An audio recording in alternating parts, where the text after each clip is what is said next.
Hello दोस्तों, कैसे आप लोग। स्वागत है आपका आपका चैनल प्रदीप स्टूडियो में। दोस्तों हम लोग फिर से आ गए हैं प्रैक्टिस सेट नंबर 5 में।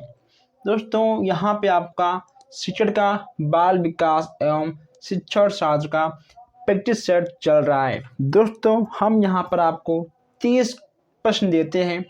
दोस्तों 30 प्रश्न में से आपको 25 प्रश्न करना होता है। दोस्तों अगर आपका 25 प्रश्न सही है 30 में से, दोस्तों इसका मतलब कि आपकी तैयारी बहुत ही सुपर डुपर हिट चल रही है। ओके दोस्तों अगर आपने आज पहली बार हमारे इस क्लास को ले रहे हो, दोस्तों आप लोग चैनल को सब्सक्राइब करिए ताकि हर क्लास आप तक सबसे पहले पहुंचे। दोस्तों अगर आपने सब्सक्राइब कर रखा है तो आप लोग वीडियो को लाइक करिए प्लस शेयर करिए। और दोस्तों आइए हम लोग चलते हैं सीधा अपने क्वेश्चंस की ओर। दोस्तों हम यहाँ पर अधिक बात न करते हुए सारे क्वेश्चंस को टेस्ट करने वाले हैं, क्योंकि दोस्तों आपके पास टाइम कम है और आपको पढ़ना बहुत कुछ है। ओके दोस्तों यहाँ पे आपको फर्स्ट क्वेश्चंस दिख रहा है। आप लोग बहुत जल्दी हर क्वेश्चंस का जवाब दीजिए।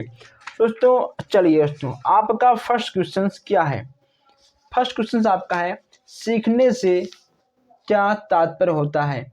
सीखने से क्या तात्पर्य होता है।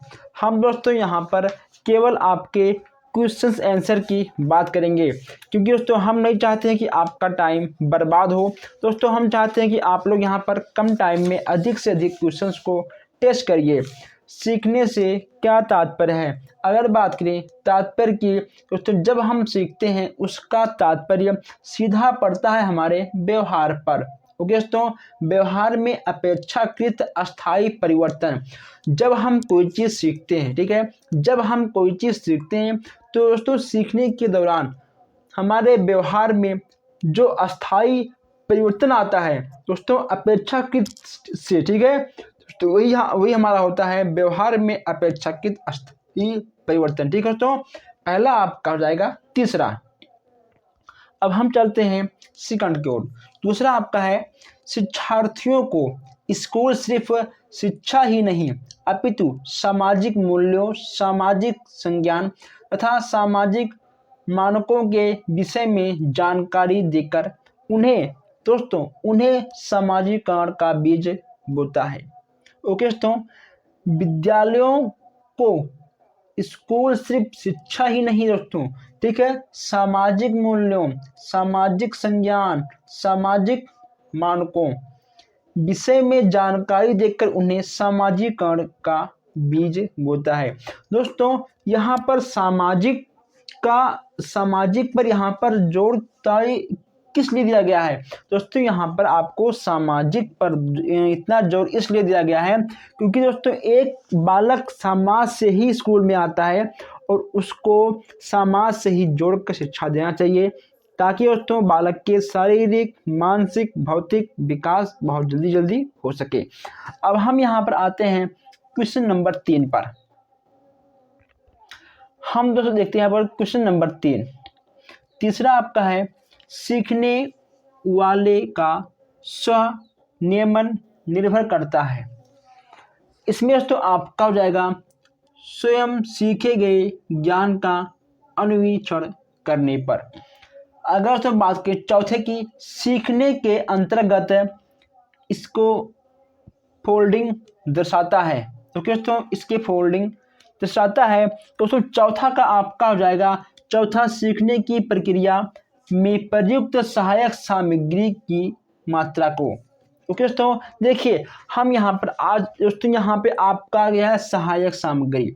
अगर दोस्तों हम बच्चों को सिखाते हैं, अगर हम बच्चों को कुछ भी सिखाएंगे, अगर तो हम उस सिखाने के दौरान किसी भी सहायक सामग्री का प्रयोग करेंगे दोस्तों बालक उसे बहुत ही जल्दी सीख पाएगा। ओके दोस्तों, अब हम यहाँ देखते हैं 5वें क्वेश्चन को। दोस्तों आप बताइए कि समावेशी कक्षा की विशेषता नहीं है। आपको बताना है कि समावेशी कक्षा की विशेषता इनमें से कौन सी नहीं है। दोस्तों आप बताइए। अगर बात की उत्तर की दोस्तों, इसमें हो जाएगा आपका उत्तर नंबर दूसरा। ओके दोस्तों 5वें का दूसरा आपका बिल्कुल सही हो जाएगा। अब दोस्तों यहाँ हम देखते हैं 6वां, किसी परीक्षण कि वह विजेता जिसके माध्यम से विद्यार्थियों में सैद्धांतिक गुणों को मापा जाता है वह कहलाती है। दोस्तों वह कहलाती है, बताइए दोस्तों वह क्या कहलाएगा? वह आपका हो जाएगा अभिसारी विजेता। ओके दोस्तों, 60वें का आपका चौथा बिल्कुल सही हो जाएगा। अब हम यहाँ देखते हैं 7वें क्वेश्चन को। 7वां आपका है जीन पियाजे द्वारा प्रतिपादित संज्ञानात्मक विकास सिद्धांत की किस अवस्था में बालक वस्तुओं को पहचानने का प्रयास करने लगता है। अब दोस्तों जब यहाँ पर आपके जीन पियाजे जी आ गए हैं दोस्तों, तो हम आपको पता है कि इनके 4 अवस्थाएं हैं। इन्होंने बच्चों के 4 अवस्थाएं बताए हैं। पहला आपका है संवेदीगामक अवस्था, जो कि जन्म से 2 वर्ष तक है। ओके दोस्तों, संवेदीगामक अवस्था को ज्वार भाटा की अवस्था भी कहते हैं। ओके दोस्तों, चलिए इनका दूसरा है पूर्ण संक्रियात्मक अवस्था, यह आपका 2 से 7 वर्ष तक होता है।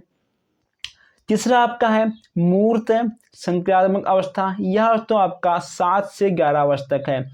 और चौथा आपका है अमूर्त यानी अनौपचारिक, इसको अमूर्त या अनौपचारिक दोनों बोलते हैं, यह आपको जाएगा 11 से 15 वर्ष तक। और तो यहाँ से अगर तो बात करें 7वें की आंसर की, तो यह तो आपका हो जाएगा पूर्ण संक्रियात्मक अवस्था। दोस्तों पहचानने का प्रयास, दोस्तों जीन पियाजे के अनुसार बच्चा वस्तुओं को पहचानने का प्रयास पूर्ण संक्रियात्मक अवस्था में कर लेता है। 7वें का चौथा आपका बिल्कुल सही हो जाएगा। देखते हैं 8वां क्वेश्चन से।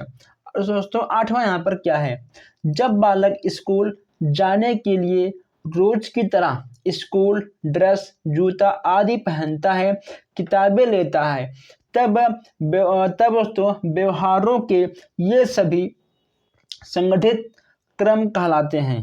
दोस्तों जब बालक स्कूल के लिए रोज की तरह स्कूल ड्रेस जूता आदि पहनता है दोस्तों, इसे हम क्या कहेंगे? दोस्तों इसका जो क्रम है रोज का, इसे हम क्या कहेंगे?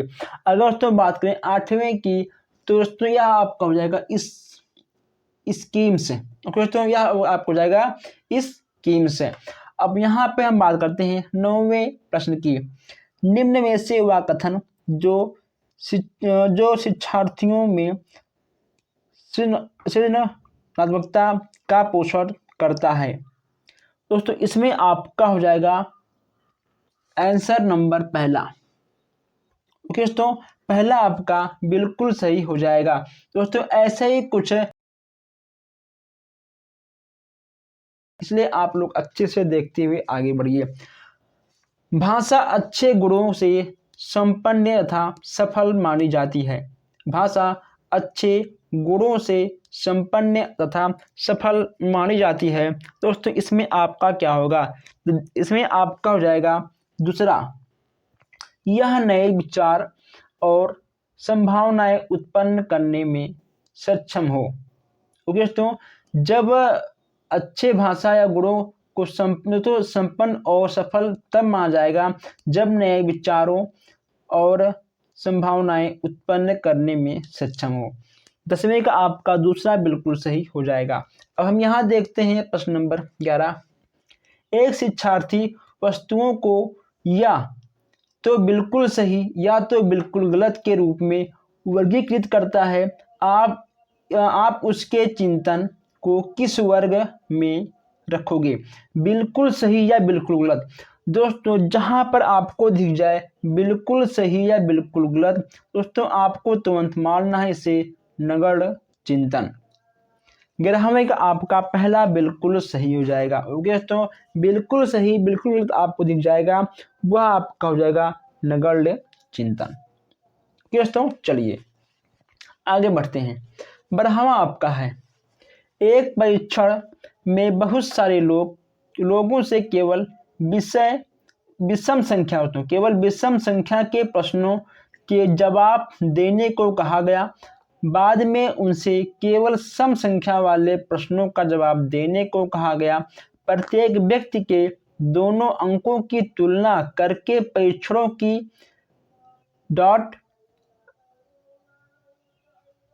दोस्तों डॉट आपका है बीच में, इसके बाद आपका लिखा गया है विश्वसनीयता का पता लगाया जा सकता है। दोस्तों विश्वसनीयता का पता लगाया जा सकता है, तो इसमें आपका हो जाएगा अर्ध विभाजित। ओके दोस्तों, 12वें में आपका ए वाला दोस्तों पहला आपका बिल्कुल सही हो जाएगा। 13वां आपका है जब शिक्षक शिक्षार्थी से पूछता है कि क्या आप अपने माता पिता से झूठ बोलते हो, तो शिक्षक द्वारा पूछा गया यह प्रश्न दोस्तों कैसा है और क्या है, आपको बताना है। दोस्तों यह प्रश्न आपका हो जाएगा नियंत्रित। दोस्तों ठीक है, यह आपका हो जाएगा प्रश्न नियंत्रित। अब यहाँ हम देखते हैं क्वेश्चन नंबर 14। पाठ पुस्तकों के विषय में कौन सा कथन अनुचित होगा? पाठ पुस्तकों के विषय में कौन सा कथन अनुचित होगा, ये आपको बताना है। चौथे में आपका हो जाएगा तीसरा, पाठ पुस्तकों से प्राप्त ज्ञान पूर्ण रूप से व्यवहारिक होता है, अतः उसकी अत्यधिक उपयोगिता है। दोस्तों आपका इसमें तीसरा बिल्कुल सही हो जाएगा। अब यहाँ हम बात करते हैं 15वें की। 15वां आपका हो जाएगा निम्नलिखित में से कौन सा विकल्प सामाजिक बुराइयों के न्यूनीकरण का सबसे प्रभावी माध्यम है? दोस्तों न्यूनीकरण का सबसे प्रभावी माध्यम है सामाजिक बुराइयों का, इसमें आपको बताना है। 15वां का आपका हो जाएगा तीसरा सार्वभौमिक शिक्षा। ओके दोस्तों, सार्वभौमिक शिक्षा ही आपके सामाजिक बुराइयों के न्यूनीकरण का सबसे प्रभावी माध्यम है। अब नेक्स्ट आपका है 16वां सामाजिक परिपक्वता के दृष्टि से एक उत्तम शिक्षा योजना की है। सामाजिक परिपक्वता की दृष्टि से एक उत्तम शिक्षा योजना की है।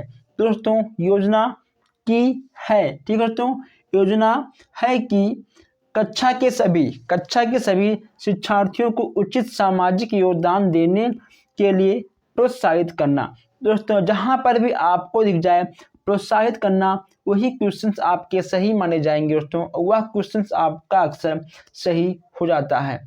अब यहाँ हम देखते हैं, देखिए क्वेश्चन नंबर 17, स्वकेंद्र प्रशिक्षण प्रणाली के विषय में आपका क्या विचार है? स्वकेंद्र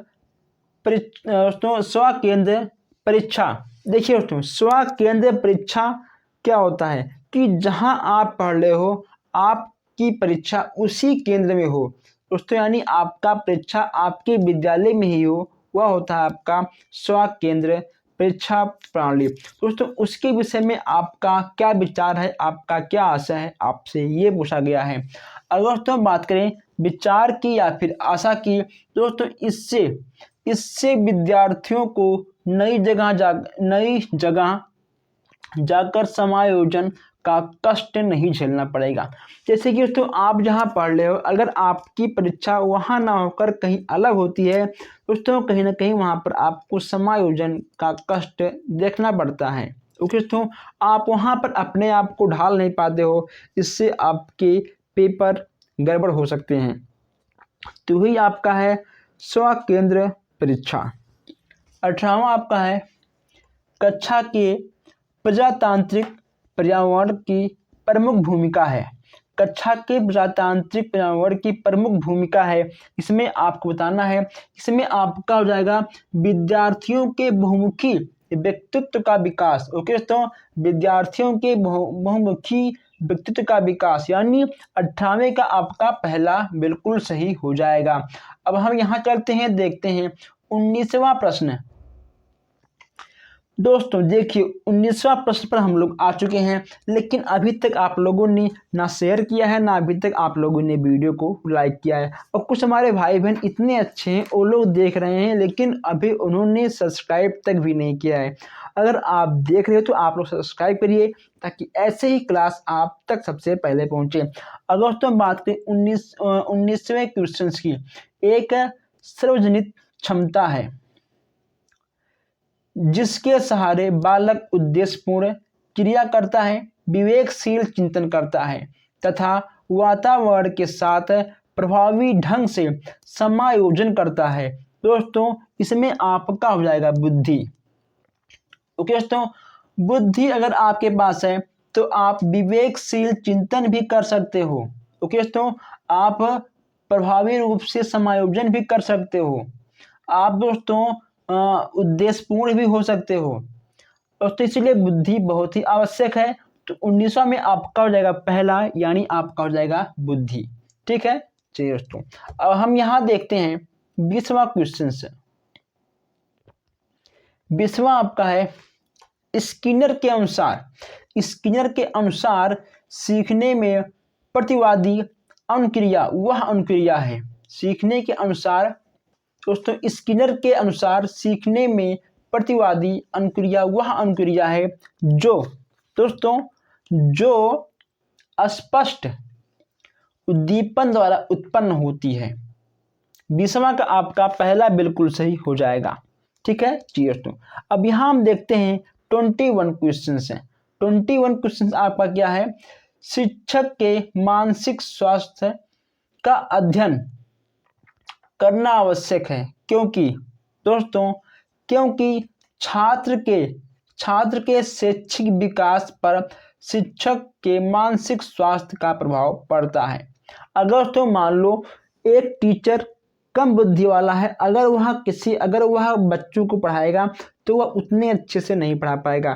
तो इसीलिए आपको इसमें कहा गया है कि एक शिक्षक के मानसिक स्वास्थ्य का अध्ययन करना भी आवश्यक है। दोस्तों इसीलिए आपसे इतने हार्ड क्वेश्चन दोस्तों, इसीलिए आपके इंटरव्यू होते हैं। ठीक है दोस्तों, इसीलिए आपके टेस्ट होते हैं ताकि जब आप एक अच्छे टीचर बनो दोस्तों आप बच्चों का विकास कर सको। इसलिए आपके मानसिक स्वास्थ्य का अध्ययन किया जाता है। 21 का आपका हो जाएगा तीसरा। अब यहाँ देखते हैं हम 22 दोस्तों आपका है प्रतिभावान लड़की घर में बैठना कम पसंद करती है तथा अधिक क्रियाशील तथा झगड़ालू होती है, यह कथन है। दोस्तों कभी कभी आपसे कुछ मनोवैज्ञानिक के परिभाषाएं व कथन भी पूछ लिए जाते हैं। इसमें आपका हो जाएगा ट्रो का। दोस्तों इसमें आपका पहला बिल्कुल सही हो जाएगा। अब हम देखते हैं 23। निम्नलिखित में से किसने कहा है कि विकास परिवर्तन श्रृंखला की वह अवस्था है जिसमें बालक भ्रूण अवस्था से लेकर पौढ़ा अवस्था तक गुजरता है, विकास कहलाता है। दोस्तों इसमें आपका हो जाएगा मुनरो। दोस्तों इसमें आपका तीसरा बिल्कुल सही हो जाएगा, मुनरो। ओके दोस्तों, तीसरा आपका बिल्कुल सही हो जाएगा। अब हम यहाँ देखते हैं 22 क्वेश्चन है। समावेशी शिक्षा प्रक्रिया में अनुक्रिया दोस्तों अनुकूलन किया जाता है। समावेशी शिक्षा प्रक्रिया में अनुकूलन किया जाता है। दोस्तों 24 का आपका क्या होगा, आपका 24 का हो जाएगा इन सभी के शिक्षण हेतु। ओके दोस्तों, इन सभी के शिक्षण होते हैं तो आपका चौथा बिल्कुल सही हो जाएगा। अब हम यहाँ देखते हैं 25। जब शिक्षार्थी अपने विशेष प्रशिक्षण एवं बुद्धि के फलस्वरूप किसी विशेष क्षेत्र में ज्ञान अर्जित करने का दावा करता है तब उसके इस दावे की जांच की जाती है। तो तब उसके उस दावे की जांच की जाती है उपलब्धि परीक्षण द्वारा। जब किसी शिक्षार्थी अपने विशेष परीक्षण एवं बुद्धि के फलस्वरूप किसी विशेष क्षेत्र में ज्ञान अर्जित करने का दावा करता है तब उसके इस दावे का जांच उपलब्धि परीक्षण द्वारा किया जाता है। 25 का आपका पहला बिल्कुल सही हो जाएगा। ओके दोस्तों, चलिए अब आगे बढ़ते हैं। अब यहाँ हम देखते हैं 26 क्वेश्चंस। 26 आपका है खेल का एक लाभ यह भी है कि दोस्तों खेल का एक लाभ यह भी है कि बच्चे अवकाश काल के उत्तम उपयोग को प्रोन्नति करते हैं। दोस्तों अगर मान लो दोस्तों कोई खाली टाइम है तो बच्चों का हम खेल के माध्यम से दोस्तों उनका हम प्रोन्नति कर सकते हैं। 26 का आपका तीसरा बिल्कुल सही हो जाएगा। अब यहाँ आपका है 27, निम्न में से कौन सा विकल्प बाल केंद्रित उपागम की विशेषता नहीं है। निम्नलिखित में से कौन सा विकल्प बाल केंद्रित उपागम की विशेषता नहीं है। 27 की बात करें, इसमें आपका हो जाएगा पहला, बच्चे सक्रिय भागीदारी होते हैं। दोस्तों बच्चे सक्रिय भागीदारी होते हैं। इसमें तो आपका 27 का आपका हो जाएगा पहला, बाल केंद्रित उपागम की विशेषता नहीं है। दोस्तों देखिए सेकंड वाला आपका है प्रत्येक बालक विशेष होता है। दोस्तों ये भी आपका सही है। प्रत्येक बालक के पास शिक्षा का अधिकार है। दोस्तों ये भी आपका सही है। प्रत्येक बालक अपने खुद के पाठ्यक्रम का निर्माण करता है। दोस्तों ये भी आपका सही है। बच्चे सक्रिय भागीदारी होते हैं, तो ये आपका सही नहीं है दोस्तों, इसलिए आपका पहला वाला बिल्कुल सही हो जाएगा। ठीक है जी दोस्तों। अब यहाँ हम देखते हैं 28 क्वेश्चन से, निम्न में से कौन सा विकल्प जोड़ा सम्मिलित नहीं है। जोड़ा सम्मिलित नहीं है आपको ये बताना है। 28 का दोस्तों आपका हो जाएगा ठीक है पहला, बच्चे कुछ भाषा के साथ इस दुनिया में प्रवेश करते हैं। दोस्तों यह हो जाएगा, यह कथन किसका है, यह है दोस्तों चॉम्स्की का। पहला आपका बिल्कुल सही हो जाएगा दोस्तों, और ये सब आपका गलत हो जाएगा। ओके दोस्तों चलिए अब यहाँ देखते हैं 29, निम्न में से अधिगम के संबंध में सही है। निम्न में से अधिगम के संबंध में सही है, क्या सही है दोस्तों, चौथा आपका दोस्तों बिल्कुल सही हो जाएगा। दोस्तों इसमें आपका चौथा बिल्कुल सही हो जाएगा। अधिगम सार्वभौमिक है एवं जीवन भर चलता है। दोस्तों बहुत ही अच्छी बात है। अधिगम विकास एवं परिवर्तन दोनों है। दोस्तों अधिगम विकास और परिवर्तन दोनों है, बिल्कुल सही है। अधिगम उद्देश्य पूर्ण एवं सक्रिय होता है। दोस्तों बहुत सही है। ठीक है, तो यानी आपके तीनों सही हैं, यानी आपका चौथा उपयुक्त सही बिल्कुल सही आपका हो जाएगा। तीसरा क्वेश्चन एंड लास्ट क्वेश्चन है, बच्चे के उचित विकास को सुनिश्चित करने के लिए उसका स्वच्छ शरीर विकास एक महत्वपूर्ण पूर्ण आवश्यक है। दोस्तों पूर्ण आवश्यक है, यह कथन सही है या फिर गलत है, आप बताइए। दोस्तों इसमें आपका हो जाएगा चौथा यानी सही है, क्योंकि शारीरिक विकास के अन्य पक्षों के साथ अंतः संबंधित होती है। अगर तो आपके वातावरण अच्छे हैं तो आपका शारीरिक विकास भी अच्छा होगा। अगर तो आपके जीवन में टेंशन ही टेंशन है, अगर आपका सामाजिक माहौल नहीं सही है दोस्तों, आपका शारीरिक विकास उतने अच्छे से नहीं होगा। ओके दोस्तों, अगर आपका खान पीन अच्छा है, अगर आप अच्छे खासे खा पी रहे हो दोस्तों, अगर आप पौष्टिक चीज़ ले रहे हो, पौष्टिक आहार खा रहे हो, तो आपका शारीरिक विकास अच्छे से होगा। दोस्तों तीसरा का आपका चौथा बिल्कुल सही हो जाएगा। ओके दोस्तों, अगर आपको सारे क्वेश्चन अच्छे लगे हो दोस्तों, आप लोग वीडियो को लाइक करिए, शेयर करिए। दोस्तों आपको कमेंट बॉक्स में बताना है कि आपके 30 में से कितने क्वेश्चन सही गए हैं। ओके दोस्तों आप लोग वीडियो को लाइक करिए, शेयर करिए। अगर आपके कोई भी सवाल हो आप मुझसे कमेंट बॉक्स में पूछ सकते हो, हम यहाँ पर आपके सवालों के जवाब देते हैं। हम मिलते हैं फिर नेक्स्ट क्लास में। Thank you.